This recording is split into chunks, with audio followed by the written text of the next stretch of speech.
Hi, and welcome to Experience Points by University XP. On Experience Points, we explore different ways we can learn from games. I'm your host, Dave Ang from Games Based Learning by University XP. Find out more by going to universityxp.com. On today's episode, we'll cover the user experience. This episode is based on Celia Hodent's post, Understanding the Success of Fortnite, a UX and Psychology Perspective. See the show notes or description for a link to the original article.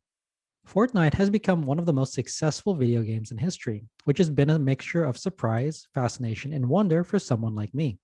I am someone who was never that big on the battle royale genre from the beginning. Celia Hodent is the former director of user experience at Epic Games, where she worked on Fortnite from 2013 to 2017. In her original post, Understanding the Success of Fortnite, a UX and Psychology Perspective, she discusses the combination of her different disciplines in psychology, user experience, and how both inform the development of Fortnite. This episode goes deeper into the symbology that is incorporated into a game like Fortnite. Symbology is an important factor for any kind of user experience. It's especially important for games. In tabletop games, symbols are important for relating a chunk of information quickly, seamlessly, and easily to players. This is often easier said than done, particularly when designers tend to rely on colors or shapes that may not be as easily accessible for all gamers. Hodent goes into more depth in this article about the use of specific symbols for traps in the game. In original playtest, the symbol did not clearly communicate that an item was a trap.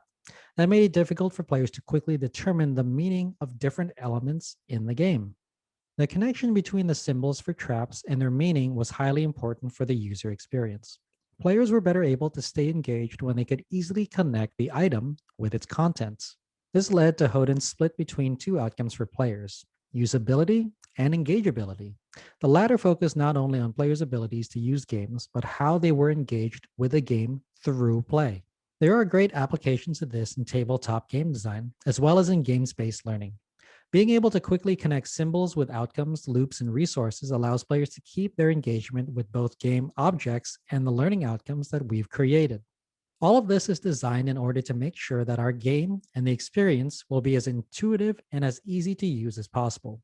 That is the added ability of ensuring that our players and students can better engage in a state of flow through their play of our games. Honan also indicates that unlike tools, games aren't a means to an end. Games are supposed to be experiences that we play for enjoyment, but they can also be used for education and development through games-based learning.